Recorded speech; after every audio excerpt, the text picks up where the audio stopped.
Well, hey, everybody, it's Dr. Phil, but of course you know that. We are live today on my YouTube channel and Facebook. And look, I haven't done a podcast, a fresh podcast content for a while because I've had it on hiatus for a while. I've been doing some highlights from prior podcasts because I've waited until today when I have relaunched Fill in the Blanks, because I wanted to launch it at the same time I launched the new network, Merit Street Media. And so today I've launched Merit Street Media and I'm relaunching Fill in the Blanks. And look, you've known me for getting straight to the point, using facts, research, and a bit of tough love to guide the way. And now I do that every night on my new show, Dr. Phil Primetime. From the grip of social media to the trials of modern parenting. We're not shying away from anything. Look, it's high time we face these challenges together with practical advice you can apply directly to your life. I want to give you television you can use. I don't want to just talk about things in some theory. I've always said I want to talk about things that matter to people who care, and those things have changed. So what I'm talking about is changing. So if you're ready for some real talk that's as insightful as it is actionable, then you want to make Dr. Phil Primetime your nightly destination on Merit Street Media. Remember, it's your life, and it's about time we start addressing what truly matters. So tune in to Dr. Phil Primetime every night on Merit Street Media. Don't miss out. Your journey to confronting and overcoming life's challenges starts right here. Go to meritstreetmedia.com to find your local channels. Now, let's get to what we're talking about today. In too many instances, we've gotten rid of the most important American trait, and that's self-determination, and replaced it with victimization. We've gotten rid of conversation and replaced it with cancellation. Here with me today is one of my best friends ever.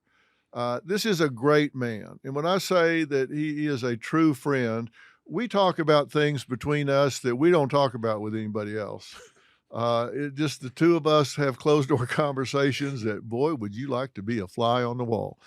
And maybe today we'll talk about some of those things, not all, but some of those things. This is a friend that knows the true meaning of those words that we've been talking about. And from identifying his purpose at a very young age, carving out his life's philosophy of you have to dream big and believe that you will succeed, to taking a leap of faith into comedy, Steve Harvey has become one of the most recognizable names and faces, not just in America, but in the entire world. He's an Emmy award-winning entertainer, radio personality, motivational speaker, New York Times best-selling author, businessman, philanthropist, and an esteemed member of Omega Psi fraternity, and the first international fraternal organization founded on the campus of a historically black college. Now, these are the Steve Harvey facts, and together we're diving into creating success in your life, your community, your state, and really importantly, our country. So I want to welcome back to my podcast live today. Live, Steve. That's a warning. Live. Yeah. I want to welcome back my great friend, Steve Harvey. Yeah. Steve, Woo! Yeah. here we go. Smoking. That was great. Who was that guy? I don't know. I was listening to that intro. I was going, I want to go see him.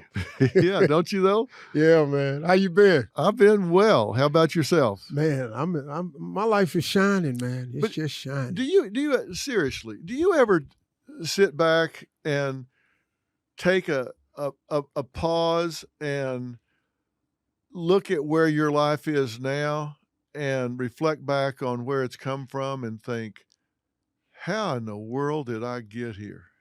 Man, I can't count the times I've done it. It's just it's amazing to me. Man, my life is filled with so much favor, but it's been filled with so much hardship and so many tribulations and trials, man. I didn't see how I was gonna get here.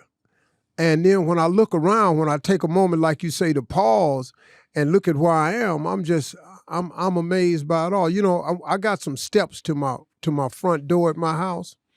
And when I pull up at night and I pull my car in front of them steps, it's 33 steps up to my front door. It's 11 steps, then it's a platform, 11 more platform landing, and then 11 more, and there's a door. And I call them my thank you, Jesus steps. Because when I'm going up them steps, man, I thank him the whole time I'm walking up the steps. Now, keep in mind now, this is the end of the night. I'm beat. I done a full radio show that day. I done a full day of Family Feud, and you're on your feet all day, and I'm walking up them steps, and I call them the thank you, Jesus steps. And I say it every time because the house I live in, I actually profess that house. I got halfway up those steps and turned around and looked back at the fountain, and I said, man, one day, I'm going to get a fountain like that in front. Because I was visiting a buddy of mine at that house. Really? Yeah. And I stopped and I turned around. He said, man, stop acting crazy. Come on. I said, man, you got to be kidding me, man. And that's the house I live in today. But you used to visit that house. I used to visit that house. I saw the house when it was being built. I was a part of it. And I saw that house when it was being built. And I told my wife, I said one day, and she told me, she said, Steve, not this house. We can't do this. We're going to downsize when the kids move. Well, I ain't never believed in downsizing. I don't know what downsizing is for, because I don't know how you get God to give you more and then you give it back. I ain't never been into that. Like, I don't do cutbacks. That just ain't my thing. I had a guy on my show, Clark Howard, and this ain't nothing negative, but he's just on the show, just kept telling everybody how to cut back. You know, cut your cable off, save money. Instead of driving your car to work, carpool. And I sat there for about a month. And I listened to that and I just couldn't take it no more because I ain't in the cutback business. I'm in the, if God bless me, I like to keep the blessing. So I don't really cut back. And my wife told me we was going to downsize. And that was the first major argument we ever had because I'm not in the downsizing business. Yeah, that doesn't seem like your personality. I don't see why, Philly. I really don't see why I would. What's the crummiest place you've ever lived? I mean, you think back to can you think of the crummiest place you've ever lived? Yeah, my car. Yeah. What kind of car was it? A Tempo. A Tempo? Ford Tempo. A Ford Tempo? Yeah. I don't suppose it was new. Oh, no, new. That would have been nice. I lived in that and I lived in a Bonneville. I had 2 cars. I lived in both of them. That was the worst place. When I think back of the poorest place I've lived is a house I grew up in, but at the time I didn't know that. It was par for the course. It was one of the houses on the block. Everybody lived like that, so I thought this is how you live. You 13 people in 1 bathroom. I thought that was it. But because you didn't know any different at the time. No. Because I was the same way. I grew up poor, but at the time, if you've never ridden in anything but a 58 Volkswagen, if you've never been in a Cadillac, you don't know the difference, right? You don't know you got a bad deal. You just think this is the way it is. Hey, we went to church in a 1968 Bel Air station wagon. And that was my first car in 75. My daddy gave me a 1968 Bel Air station wagon. That was my first car. Yeah. Yeah, it's the car I went to church in. So, you were born in West Virginia. Yeah, and it was that was not a real affluent time in your life. But there were 7 of y'all, right?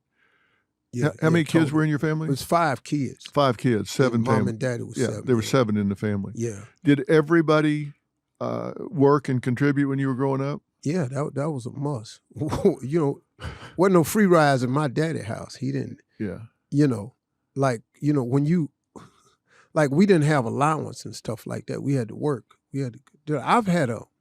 I've had paper routes and pop bottle hustles ever since I was 10. So I've wondered many times if that's the reason you and I got along so well so fast, because we've talked about this before, and I threw paper routes.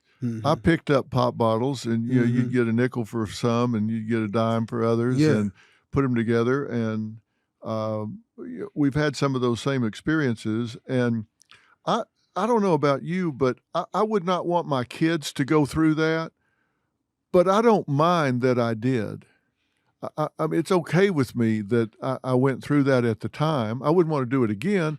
yeah. But and I wouldn't want my kids to do it. But I don't regret it. No, I mean, look, man, it made us who we were. I mean, you look at everything you've gone through. I used to oftentimes question God all the time, man. Why is my life like this? As I got older. When I was a kid, it wasn't a question. This was what it was. But when I got older and homeless and all like that, I used to ask God, what is this about, man? I mean, look, come on. Enough is enough. But everything you're going through is preparing you for what's to come. You and I needed the pop bottle moments, the paper routes. You and I needed that so we could become who we are. Now, we grew up and we don't want our children to have that. So we work doubly hard so they don't have to go through the same things that we went through. And then that's a challenge I find for a lot of people who are doing better now, because you give so much to your kids that they miss some of them valuable lessons that you had to learn along the way. And then you start thinking to yourself, well, did I give them too much? What's the cutoff point? And, I wrestle with that all the time with my kids, because my kids didn't fight on the way. My kids went to school with a jacket that had a patch on it, with the blue shirt and uniforms. And they got demerits. Yeah. And they went to detention. When it was over with for me, school was over with for me, my detention and demerit was somebody had a demerit waiting on me in the playground. Yeah. Because when the bell rang, I'm kicking, some tail, and yours is it today. Yeah. Well, my kids didn't have to go through that because they had a room with a bathroom in it. They own bathroom. Yeah, their own bathroom. Yeah. Yeah. Well, I'm one of the things that you told me a long time ago, we actually talked about it on microphone one time, that has stuck with me, and I've told a lot of people about it.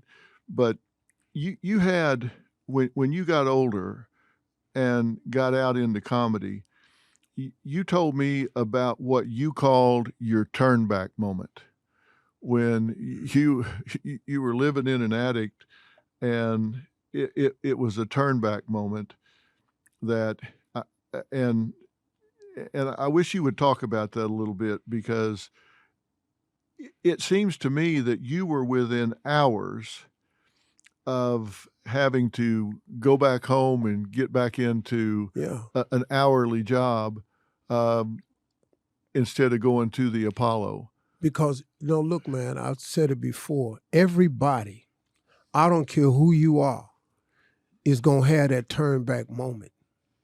Everybody is on path, on track to a destination. Everybody. Everybody has a dream. Everybody. And nobody is without dreams and visions. But somewhere along that dream or vision, you're going to have a moment where you can either continue or you turn back. The sad truth of the matter is, too many people turn back. And my turn back moment was, I was out there doing comedy. I was homeless. It wasn't going good, man. And I just had enough that day. And I was washing up in a hotel. And I was in there, and I used to go to fancy hotels to wash up because they had actual washcloths rolled up in a little basket. Yeah. And I used to wet them and take them in the toilet and put soap all over my body. Then I wait till the coast was clear, and I go out and rinse them out and go back in there and wipe off and then put my clothes on. And that was my bath. Well, that morning, a convention was in town, and when I got the soap, I went in there to soap up. A convention was in town, and I guess they had let out for a break, and people just kept coming in the bathroom, and I'm sitting there, and I got this soap on me, and it's drying, and I can't get back out there to get get no fresh cloths to wash off, and the soap is drying on me, and I flipped the toilet lid down, and I sat there, and I just started crying. I said, this is it, man. I just can't do this no more. This comedy thing ain't working out. I ain't making enough money to take care of my family. I'm going to call my father, because my father told me once you leave here, you can't come back home. I'm going to call my old man and just cut a deal with him, see if he'll let me come back home for 6 months and get me a regular job. Let me give up on this comedy thing. And so when the bathroom finally cleared out, I was able to wash off. I went to get in the car. And before I called my daddy, I had an answering machine up in the attic at my mother and father's house. They let me plug up. And I called that answering machine. And I was just about to give up. And I said, I called the machine and it said, hey, this is Chuck Sutton from Showtime at the Apollo. I saw a tape of you, and I was wondering if you could make it to New York on Sunday, and I'll put you on TV. You're a funny guy. Hope to hear from you. Click. Now, this was a Thursday. I'm in Pensacola, Florida. I got $35, and the Apollo Theater's in Harlem, New York. I got no way I'm going to make this gig. I'm going to be able to get there.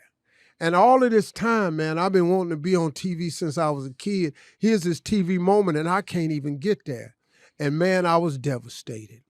I said, God, look, this got to be a sign from God, sure enough, to give up now, because I get the one crack to be on TV, and I can't even get there.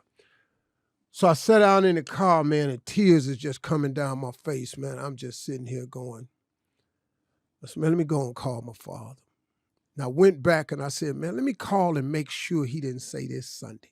And I called back, hey, this is Chuck Sutton from Showtime at the Apollo, man. I saw your tape. You're a really funny guy. I got an opening on Showtime at the Apollo Sunday night. If you can make it, please give me a call. Man, you're a funny guy. Click. I said, I'll be doggone, it's this Sunday. And I was about to hang up. And you know, the old-fashioned machines, it said, boop, it beeped again. So I picked up the phone.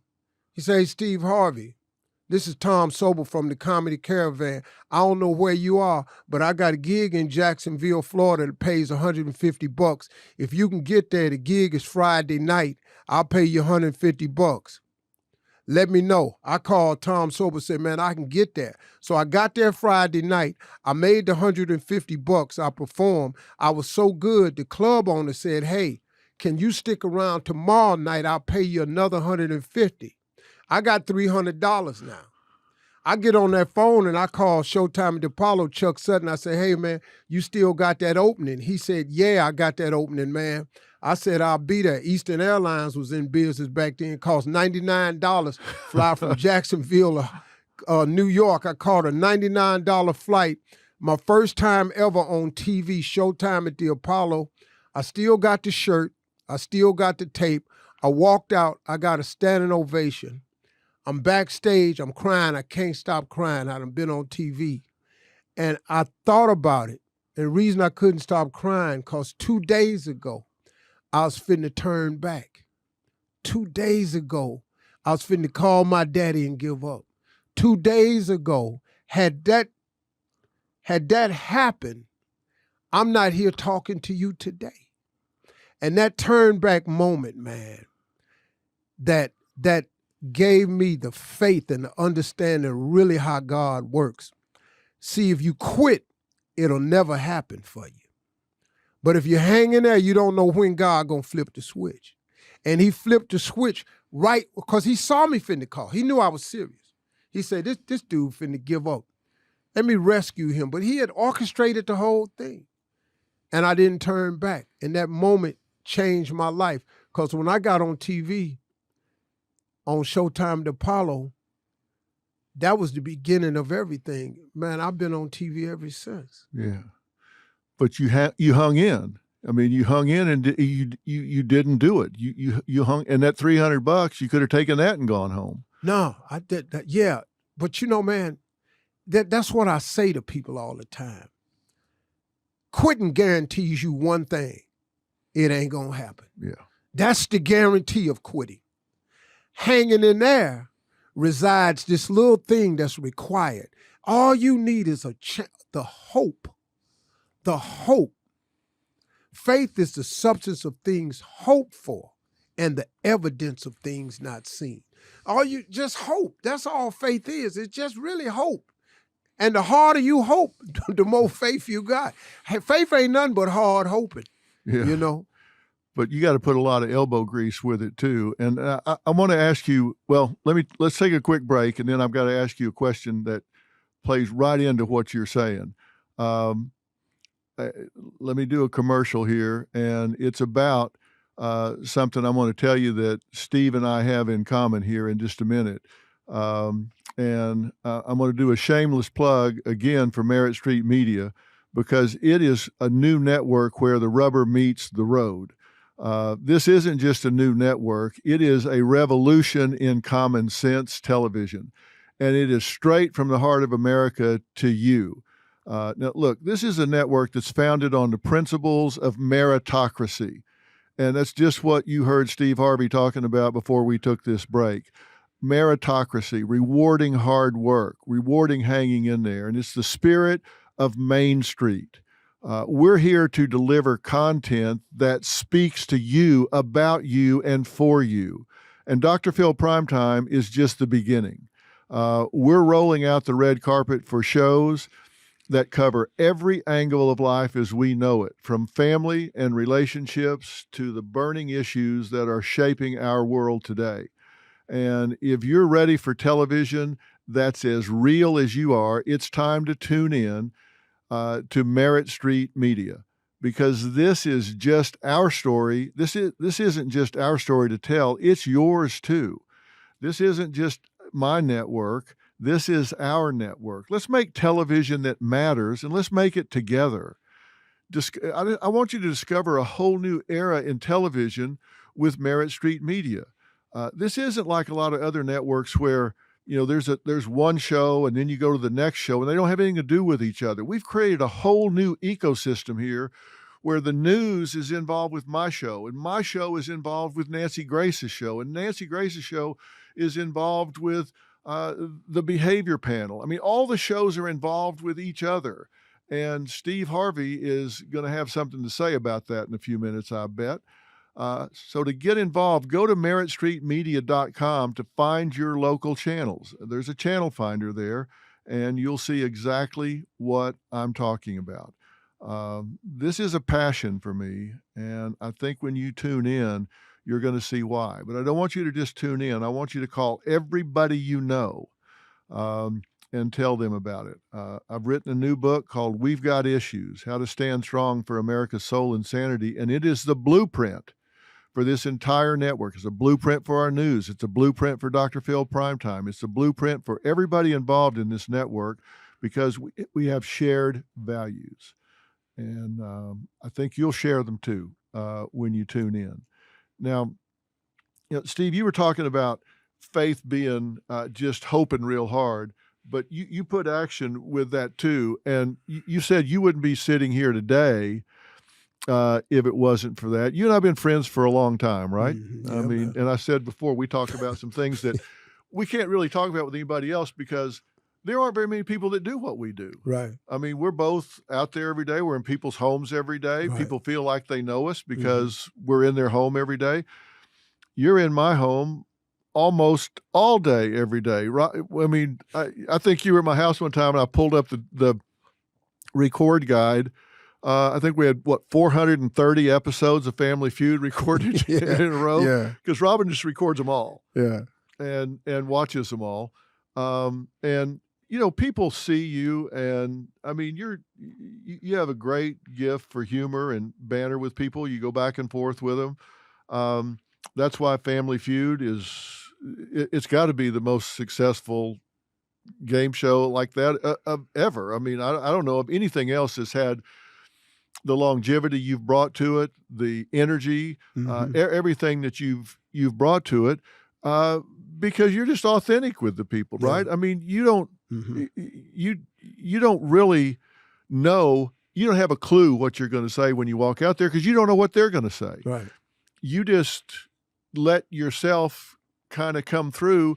And that's a big part of all the comedy you've ever done. I've seen your stand-up, I've seen your concerts, I've seen everything you do, and you have comedy that you work out where the beats are timed and they're exactly what they need to be. But a big part of it is you just interacting with the audience. Where do you get the confidence to do that? I don't know if it's the confidence as more so it's just I mean, look, man, authenticity is a big part of our brand. Mine and yours. I think that's a big part of our friendship over the years is authenticity. Is I couldn't believe it was another dude in the business that was just a real dude. And you couldn't believe it was another dude in the business that was just a real dude. Because you know what we run up into out here. Oh, yeah. You know, you got your brand manager, you got your PR person, you got your attorney, you got all these people being stuff that they're told to be. You ain't never been that, and I ain't never been that. They call me a country bumpkin and all like that. Well, I'm from Welch, West Virginia. What you want me to be? Yeah. Well, what you want me to do? You know, you can't. I'm not finna speak grammatically correct. I got high school diploma. That was it. Graduating class of 695. I graduated 690. Yeah. So you weren't at the bottom. No. Them 5 people out after me, I gave them the blues when I saw them too. I tried to encourage them, you know. Hang in there, dog. It'll be all right. 694 is right around the corner. You know, I tried to build them up, man. But it was an authenticity, man. I just can't fake the funk, man. I don't like that. I can't hold the line. You know what I mean? If I'm out here faking, man, I'm not going to be able to hold the line. I ain't going to be, I already know that because the real me going to come out. See, it's sort of funny, man. Like, if I don't like you, I just stay on the other side and just me and you don't need to talk because it's going to come out because I'm not going to be able to hide the fact that I don't care for you. Because the moment you say something contrary to what I want to hear, then here it comes. I'm going to let you have it right in the teeth. And I've always been that way. So I've just wanted to stay authentically me. And I think people respond to that. I know that's why you've been on TV for so long, man. I told you, but my favorite moment on TV, I was watching you on TV talk to this guy. And you were just frustrated with this dude, and he was just whining. I don't want. And you just say, "Hey, man, you gonna have to man up." And I went, "Okay." Oh, you could feel the brakes going. You just saw. I went, "Okay." That he gonna get some calls on that one right there. You finna get a lot of emails coming in. Dr. Phil insulted him by telling him he needed to man up. Well, really, man? That made all the sense in the world to me. And that's pretty much how I try to be. When I turn that corner at Family Feud, like you said, I never met these people. I don't know who they are. I try to be relatable. But if I can't relate, I'm just going to tell you that part too. You know, it was interesting to me in watching that unfold because if you remember, you and Marjorie were at our house the night you had to make the decision of whether to do Family Feud or not. Yeah. Wow. You were thinking about talking about it. We were back in my office discussing it. Yeah.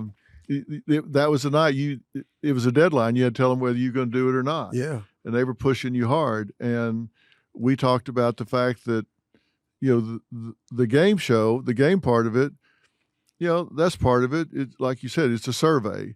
But it gave you a chance to just be you. Yeah. The game's just a backdrop. It was just a platform for you to be who you are and let them keep score. You just go down the line and it's like you work in the front row of a comedy show. Bro, that's all it is. You know, man, Family Feud, a huge part of its success is I turned it into a comedy show instead of a game. And nobody had ever done that with a game show. A game show has a set format and that's it. Family Feud is a game about a survey. Top 100 people survey said, hear what they think. Well, who care? I mean, you know, and I tell you what was making me have that trouble at your house that night. They had sent me a tape of the guy before me. And the question was, they sent me a tape for me to see the show. Name your favorite pet. And the guy said, a cow. And the host said, well, let's see if it's up there. And I said to myself, the hell are you talking about? What do you mean, let's see if it's up there? Cow. You ain't said dog, puppy, cat, chicken, fish, bird, turtle, stuff people got.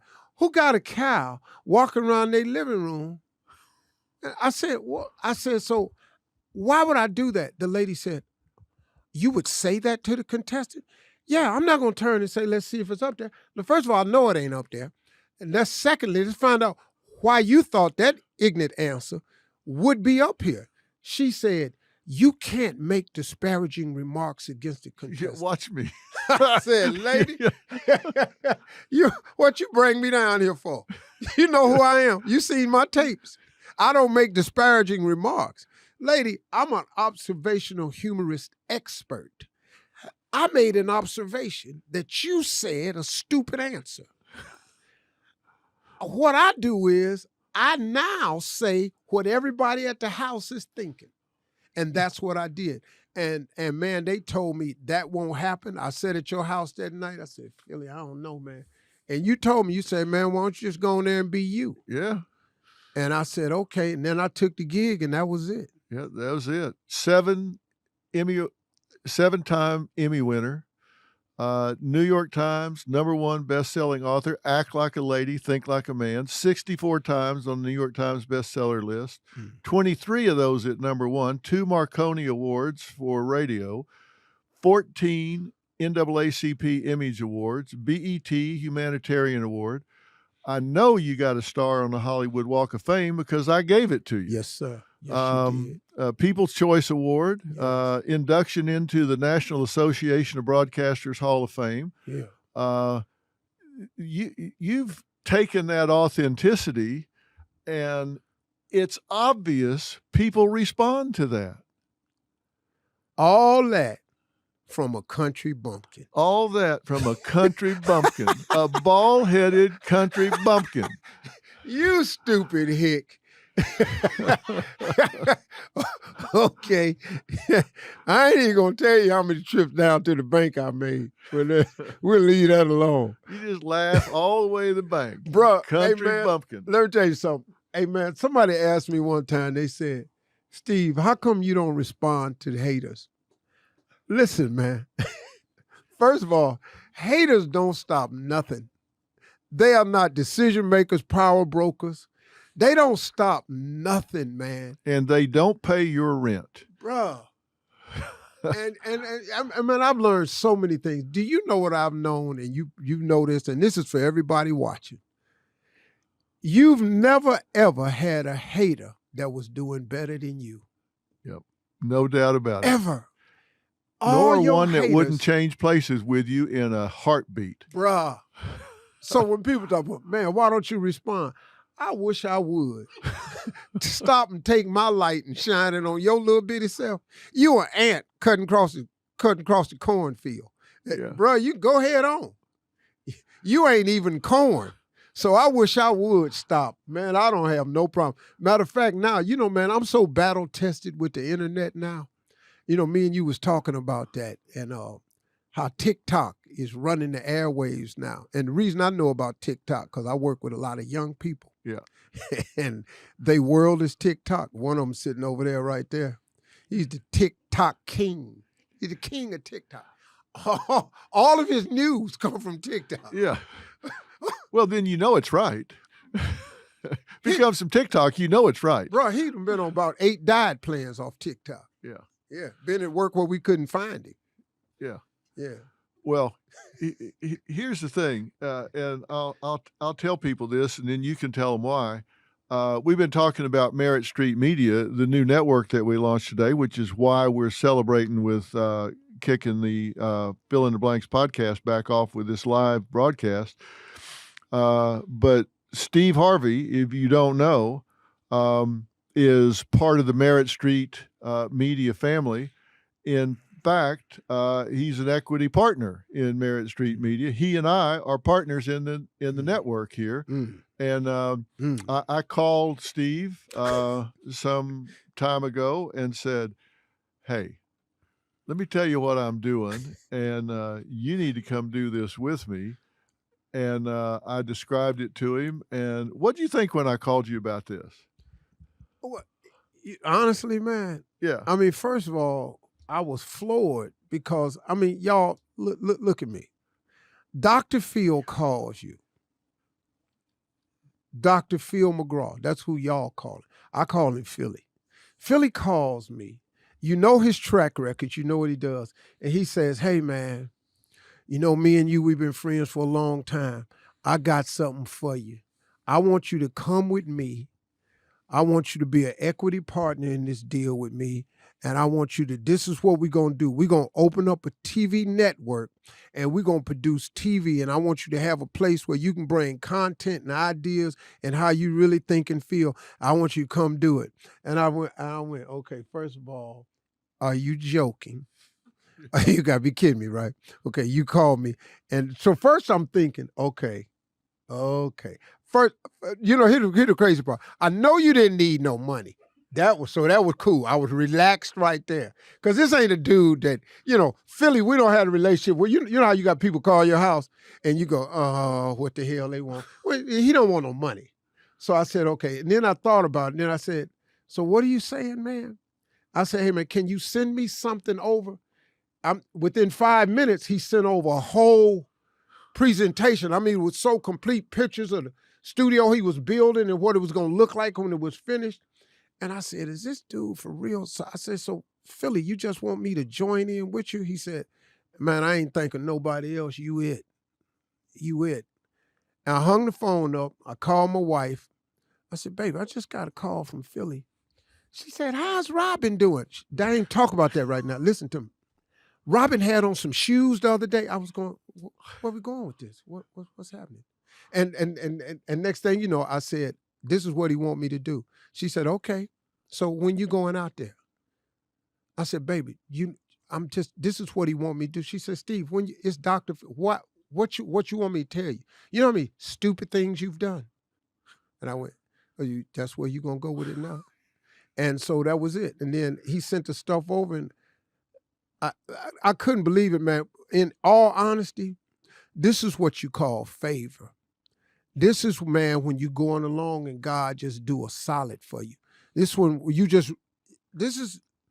See, I can't give nobody credit for this except God because there was no doing of mine. I didn't call you. I didn't say, hey, Philly, what you working on now? I got a call out of nowhere. It was you. Look, we see each other on vacation. We sitting out talking. This dude just called me and just, here, I want to do this with you. And I was just, I was honored, man. Really, really just honored, bro. Well, and the reason I called you, and as I've said to you, nobody else. There's not anybody else on the list. It's just you and me. I mean, that's it. Because I said I take this real serious, and there is you and I have a very aligned value system from the very beginning. And this is going to sound like mutual admiration society for a few minutes here, Mhm. but people know you from what you do and what they see on the air, but I know you as a real person. I know you as a husband and a father, Mhm. and a real person away from the camera, and who you are and what you believe and what you've struggled to overcome. And I know who you are, and I know how much you have to offer to this country and keeping this country on track and online. And I didn't name this network by accident. I didn't reach into a bag and pull out a name, Merit. It's Merit Street Media, as you know. And I think this country is built on hard work and talent and added value. And I know that about you. I've known that about you for years and years and years. And it's not about being a victim. It's about sucking it up and doing what you got to do to get ahead. And that defines you. You and I have talked about it 100 times. And I know what kind of father you are, and I know what kind of family man you are. I know, I've seen you and Marjorie. We've vacationed together. We've had serious conversations. We've problem solved together. We fought them off at the gates together. Yeah. So I thought this is somebody that we have shared life experiences and shared values. And I said, man, this is somebody that I'll go in the foxhole with, and that's why I picked up the phone and called you. And man, I appreciate it. Man, you talk about how things are going in this country and everything. Look, man. It amazes me because I'm a middle guy. The symbol for this country is an eagle, right? Right. In order for an eagle to fly proper, you got to have a right wing and a left wing. I don't go all the way with what nobody say. I'm not really the far right guy, and I sure ain't the far left guy. Because I like to get it, man, where I care about my family. I care about my grandchildren. I care about my kids, man. And I'm trying to figure out the world that they're going to be in if we keep going at the pace we're going. Can I tell you something I saw online that was really kind of crazy to me? Because we have the issue now. We got all this pronoun picking, right? That's cool. But this was a guy, I saw this online that really kind of made me, I laughed, but it threw me. Had a little boy in front of this table, and they put 2 Oreo cookies in front of him and put $500 on the other side. They told this little boy to pick. And that little boy was looking at them cookies and looking at that $500. And let me tell you something, man, he was ripped open. I mean, he was gutted because them cookies and that 500, he couldn't quite figure it out. So they doubled down and they put 4 Oreo cookies in front of him and $1,000. I saw this little boy, he had made up his mind. The ripping was over. It's a done deal. Damn it, 4 cookies. He picked them 4 cookies. He was through. You had solved it for me. The money or the cookies. And then a lady came up and said, and this is why kids don't need to be picking their sex at school. And I laughed, but that hit me like a hammer, man. I'm finna say, where are we going with all this? Hold up, man. We got to slow down a little bit. Because this little boy clearly took them 4 cookies. Yeah, the 1,000 was right here. The 1,000, you could have bought how many packs of cookies? You could have got a bike. Boy, you could have got yourself some new school clothes. You could have bought the girl down the street some cookies. You could have bought the Girl Scout box of cookies. You know how many girls you'd have had after that? That boy picked them 4 cookies. And I said, man, that's what we got to start thinking about. And, man, I'm okay with everybody making whatever decisions they want to make. But you got to be okay when somebody has a counter now. You got to be okay with a counter, too. If you're free to think and feel, that's fine and dandy. But you got to be open to the counter now. Because you can't publicly think and feel one way and expect publicly not to be thought of another way. And I just kind of look at stuff like that, man, and I think it's fair to be able to talk about stuff like that and say it out loud without, like you say, without cancellation, because I ain't trying to cancel nobody. You're an adult person, man. Do you. But we got to take a sharp look at where we letting our kids go. Well, I couldn't agree more. I think that we're in a real bad spot when we can't ask questions without getting labeled as a hater or some kind of phobe. We're in a real bad spot when we have people so afraid to speak their mind or ask questions or disagree for fear that they're going to get canceled. And I always thought about college as somewhere you went to hear other ideas, or you went to the town square back in the old days where you had different points of view and you went to hear what they were. Now, that's not the case. If somebody disagrees, they get shouted down. They call it the heckler's veto. They're gonna shout you down where they don't hear the other side. And what I want to do at Merritt Street is I want us to own the debate lane. Look, this is where you can come to talk about both sides of an issue and then let people make up their own mind. Yeah. That's what I want our news department to do. You know, you turn on one cable news and you hear everything on the right wing. You turn on the other, you hear everything on the left wing. Here's a novel approach. Let's tell people what happened and shut up. Just tell them what happened and then shut up and let them make up their mind about whether it's good news or bad news. Yeah. It's an insult to people. We don't need to tell people what to think.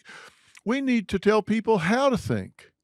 We don't teach kids how to think anymore. We don't teach critical thinking. Let's teach kids how to think instead of what to think. Let them decide what they think. Let's just teach them how to do critical thinking, how to reason their way through something and let them decide what they think. They don't need to be told what to think.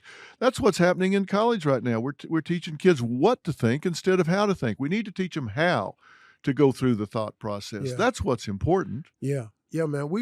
I just want to be able to, look, man, if you have a difference of opinion from me, I'm fine with that. I'm really, really cool with that, man. You don't got to think like me. But I ain't got to think like you either. And hold on, man. I'm going to allow you to say what you want to say, but can I not be allowed to say what I want to say? Now, if what I want to say is not lined up with you, why I got to bite the bullet? Why you got to cancel my show? Because it didn't line up with what you said. And, man, that's the trouble that we're having right now, man. And it seems like that cancellation thing is winning right now. Yeah, but I think there's starting to be a swing back, and I certainly hope that's the case. Am I supposed to do another commercial here? All right, This is live, so I got to do another commercial. Across this great country, from coast to coast, you've told me about the crossroads we're facing. That's what Steve was just talking about. That's exactly why I wrote We've Got Issues, How You Can Stand Strong for America's Soul and Sanity. Now, this book isn't just a conversation starter. It's a roadmap for standing strong in the face of adversity, for embracing our core values when they're needed most. Now, we're talking about real strategies for real people dealing with real issues. And I'm talking about from navigating the complexities of today's polarized world to fortifying our families. And I really think that families in America are under attack right now. So we've got to really focus on strengthening our families. And I set forth in the book 10 principles that I think are critical for a healthy society. This is not about politics. I'm not a politician, don't want to be a politician, don't know enough about politics to talk about it. I think most people that talk about politics don't know enough about politics to talk about it. I'm just willing to admit it. I don't know enough about it, so I don't. But I talk about cultural issues because I do know about that. And I think that if people want to, have a conversation about that, this is the place for them to go. And you and I are going to be doing a lot of things that I think impact the family. We've got one great project coming up that I love. We're going to be doing a thing that you've been at for a long time. We're just going to put it on television and hopefully inspire people, because you work with young men that don't have fathers in their world. They don't have fathers in their life. And we're going to shoot a retreat about that this summer, right? Are we going to do that in Georgia? Yeah, you're going to do that at my ranch down in Georgia. Yeah. It's going to be great, man, because this is what I need. Because I need people to understand the severity. Like we talk about. It's one thing to discuss a problem. It's a whole nother thing to provide a solution for it, right? If you work for me and you come to me and you go, well, Mr. Harvey, we having a problem right here. If you don't have a fix for it, please don't bring me the problem. Please don't do that to me, because I got stuff stacked up to here. If I just want to hear what's going wrong, I don't need you to come in here unless you have a fix. We have a problem with our young men today. My foundation has worked with young girls. Marjorie does the girls and I do the boys. And this is my 14th or 15th year doing this. And I've done over 3,000 young men at the ranch personally. I've done 3 million virtually ever since COVID.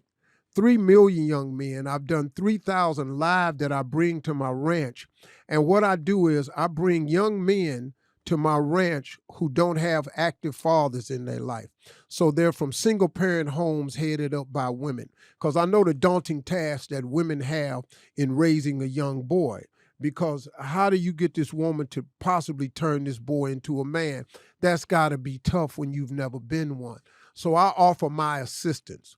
And I mean, I get thousands and thousands of requests every year. This year we'll have 300 boys. Our TV network is coming down there this year. It'll be the week leading up to Father's Day weekend. I picked Father's Day because they don't have them. And I bring a lot of men down there. It's all men volunteers, all male speakers to put the image in front of these young boys they need. And I teach them 2 things in the 5 days that I have them. First of all, I fly them all in. They're coming from 15 different cities this year. I fly them all in. I house them. I put them up. I feed them and I clothe them. Now, these young boys learn 2 things: the principles of manhood and dream building. And, I got some pushback from certain corporations. What about the education? Hold on, my man. Some of these kids go to college. Some of these kids go to the Army. Some of these kids go work at home at Lowe's. I got all types of stuff. That ain't my job. I'm trying to save these young boys' lives. I'm trying to turn these boys into better men. And if I can teach them the principles of manhood, to get them to understand that manhood is not a video, it ain't a chain, it ain't the size of your rims, it ain't some girls in the background shaking. That ain't got nothing to do with manhood. Real men go to work, real men obey the law, real men love God, real men respect women, real men go to work every day. See, I got to get that in their head. And if you give them to me for 5 days, I got a program that's set in stone that is proven to have maximized results.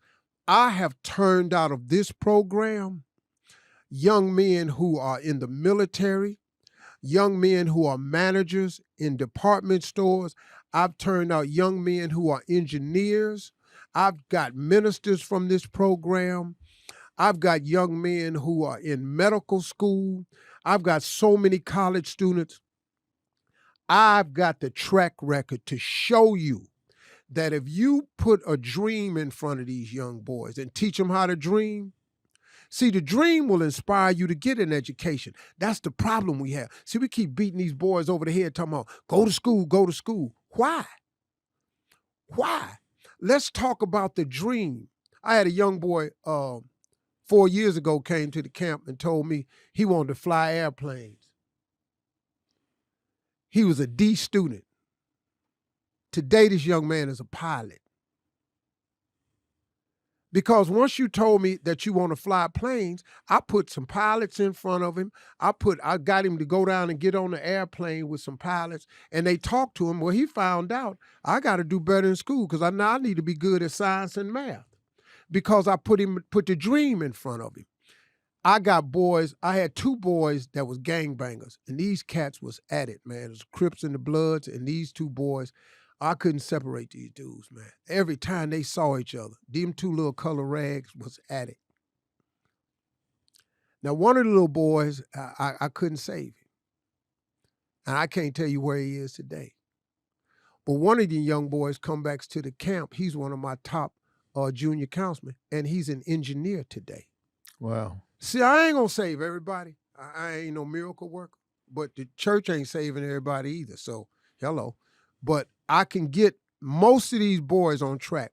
And out of the 3,000 that's come to the camp, out of the 3,000, I've only lost 1. Wow. Who just wouldn't stay at the camp. And when you come down there this summer, Phil, and you bring these cameras and we get a real light on this, maybe somebody would turn around and help me with this. Because I spent a lot of money on this ranch myself, Marjorie and I, and bought it and donated it to the foundation for $1 so I could change these boys' lives down in Barnesville, Georgia. And, look, I got to build some dormitories right now. I put up temporary housing with tents, and I bring in the VIP showers and all like this you see on movie sets so they can get but I got to build dormitories down there. I got to build a theater down there. I want to build a STEM center down there. I want to build a gymnasium. But you bring them cameras, man, maybe some people understand what we're doing. I do want people to see it. We got a video of any of this? Let's roll it. Let's go, baby, let's go. This is what I live for. This is what God made me for, man. I'm living my purpose. All that fame and fortune, it was for this. So I could teach somebody else how to do what I did, or at some level of it.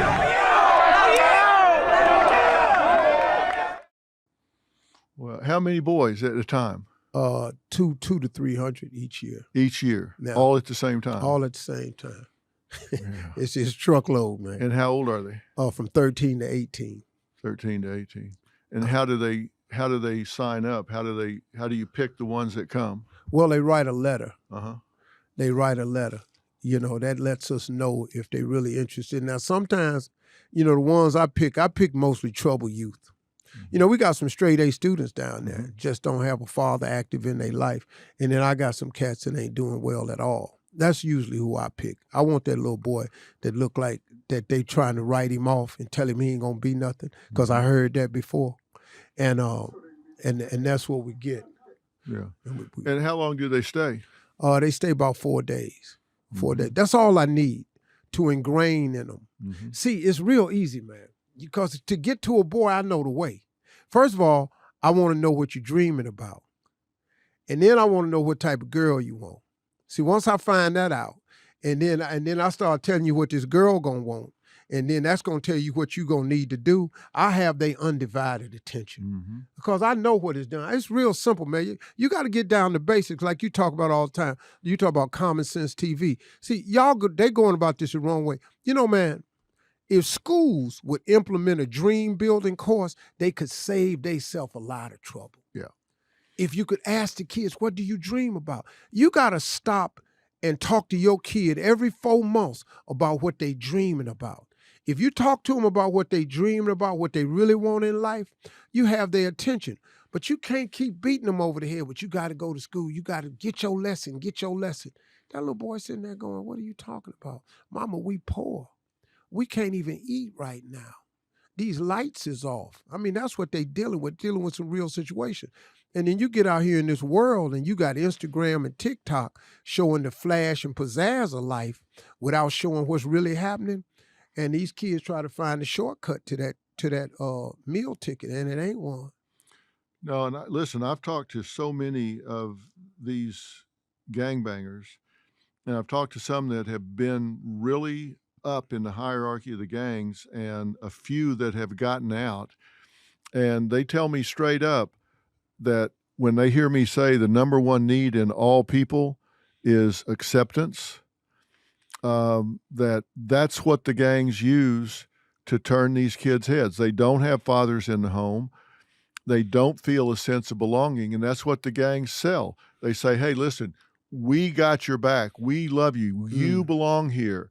And here's this big authority figure that's real powerful to them. And they say, hey, we love you. We'll protect you. This is a family. You belong here. We accept you. And I mean, it's ride or die. I mean, they say, I'm in. And that's how they motivate them. And if somebody will give them an alternative, if somebody will say, look, what's your passion? Let me help you chase your passion. Let me help you go after that. But a kid that doesn't have a dream, doesn't have a passion, doesn't have hope, how do you ever expect to motivate that young man? You got to have, and I say that to adults too. If you don't have a passion in your life, what a horrible existence. Man. If there's nothing you're passionate about in your life, can you imagine? How would that be to get up every day and it just be going through the motions, just gray, every day the same as the last? Yeah, man. Nothing you're excited about, nothing you're passionate about. What a terrible way to live. It is. And man, one of the things that helped me is, I bring back kids who have graduated from the program to help me with these kids Yeah. that sleep in the barracks with them. So when I'm not with them, they going, hey, man, listen to me. What this man's saying is right. This is how you get out. I bring ex-gangbangers down to talk to the boys. You know, but I tell you, man, I had the police in there one time. I had the police talking to them boys. Whew. Because they some tough kids. Yeah. And one of the questions to the police officers, we're here to serve and protect. And a handful of boys kept raising their hand. Why y'all keep killing us though, man? Why y'all kill us? And that's a conversation that had to be had. Yeah. And well, all police don't do that. Yeah, but on the news, this is what we doing. This is what we see. And this is what we saw before, there was phone cameras and stuff like that out there too. So it's a real conversation that we have in dealing with real life, man, with some real solutions to it. And you coming there this summer, man, gonna be a big shot in the arm. I really believe that, man. Well, I can't wait to do it. And I'm excited to do it. I'm excited to meet these young men. I'm excited to turn the cameras on and let people see the amazing work that you're doing and get people to step up and support it. I mean, that's what we want. We want people to make it where you can not work with 300 boys, but you can work with 3,000 boys if that's what you want to do. That you can have the facilities and do what you want to do to show them that there's something else in life besides what they come from. Because, I mean, some of them come where hope is just, it's just a word. Bruh, man, one of the highlights was last year for me. One of the guys that came back, he's a minister. He came back and he was having prayer out in the lodge with about 50 of the boys. And I didn't know what was going on out there. And he just had them in a circle praying. And I looking at the kid, and I had recognized it, but I wasn't paying attention because it's so many kids come through the camp. Sometimes they drive down. I don't even ask her, hey, Mr. Hall, I was here 4 years ago. I know it's camp time. I just came down. And for this dude to be doing that and then helping these cats out, man, it's just such a moving thing. And the program works, man. And, look, man, and you know how it is. Hard to ask for money when you're rich. You ever tried that? You ever try to ask for some money and you rich, man? That's a funky conversation. Yeah. Boy, because first of all, everybody, when you talking, the whole room is doing this here. Because they think you got it, why don't you give some more? Well, nobody wants to factor in the effort. I have 100 employees that I got to pay, and I got to pay for the ranch, and I got to pay for this food and all this here, and then I got a company to run, and I got some employees that's waiting on a check, and they just think it's a bottomless pit of money. So it's kind of hard, and then I'm not that guy either. It's really hard for me because of my pride level, because I've been pulling myself up by the bootstraps a long time. It's just that I done ran up I know 300 boys that just need boots right now. Yeah, Skip the straps. You know. And, people either help or they won't. And, if they think it's not the right thing to do, it's not the right thing to do. But we'll ask anyway because the boys deserve it. And, you can't do it for everybody. You can only do so much. Right. And then you got to get some help. Yeah. And so we'll ask for some help. I've never thought I could do everything by myself. You can't do everything by yourself. But those people that want to help will help, and those that don't won't. But I think when they see what's happening here, they're going to be part of that. Maybe they give their time, maybe they give their money, whatever. But we're going to give them a chance to see what's going on. Yeah. That's good work. The thing I love about this conversation is, people love you. They love your persona. They love your comedy. They love the way you deal with people, and that you always interact with them, and never in a mean-spirited way, even if you're cutting up with them, joking, making fun, or whatever. You're always fast to make sure you're the butt of the joke, instead of at somebody else's expense. But I love for people to get to see another side of you and know what you're really all about, and the depth and caring that you have. And how deep Steve Harvey runs, because Steve Harvey runs deep. Yeah. And I'm glad for people to get to see that, and I'm glad to get a chance to pull the curtain back and let them see who you really are. I appreciate you letting me do it, man. You know, this is my calling, man. Yeah. I'm in the calling part of my life, man. It took me a while to get here. Yeah, I made good money, man. I got a great career. You know, we're gonna do some wonderful things. Still got some more to come, but it's all gotten me to this point right here.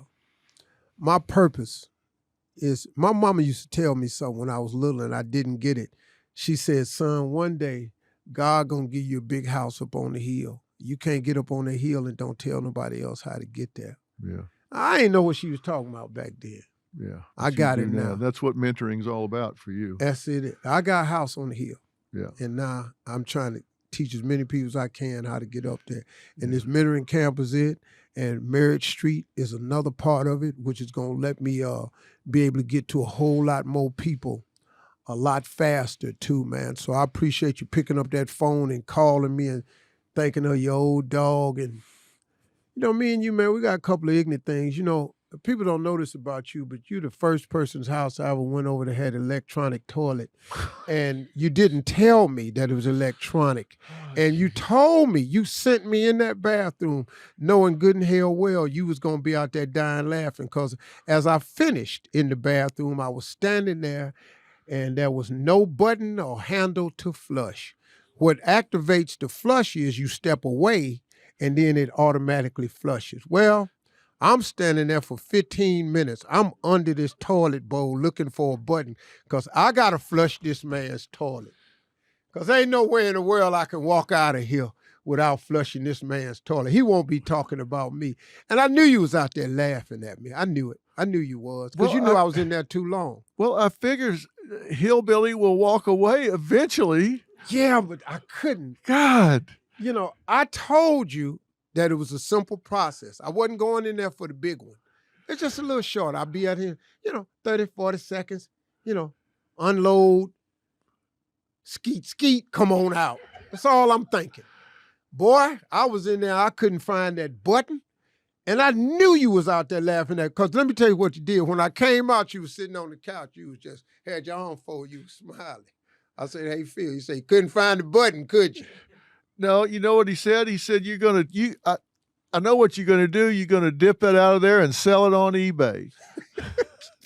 That's what you accused me of. Well, I thought that too.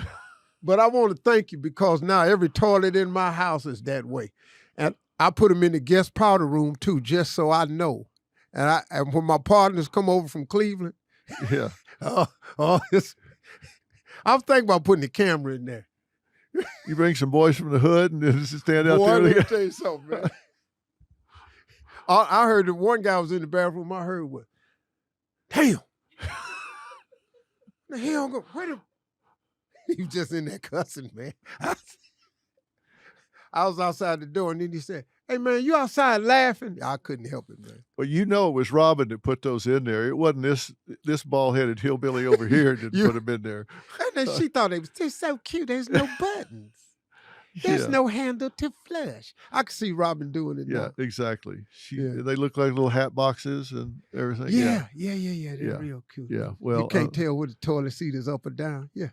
Yeah. Well, now that we've enlightened everybody on my toilets, it's time to say goodbye to the first live episode of Fill in the Blanks. And thank you for doing this. Thank you for joining Merritt Street Media's family. We had a hell of a lineup on the stage today, didn't we? Whew, I didn't know, man. Yeah. It was a different kind of money in there. Yeah, we had some players up there, so that was great. So listen, everybody, thank you for joining us today. We'll be putting up some more content really early, really soon.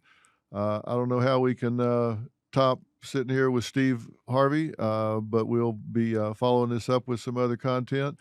And be looking for Steve and I on Merritt Street Media soon. We got some interesting stuff in the works, don't we? Sure do. We're going to surprise them. I think you said it well. We're going to knock down some walls. Yeah, man. Let's go. Yeah, 2 bulls in a china shop. We're going to knock down some walls, guys.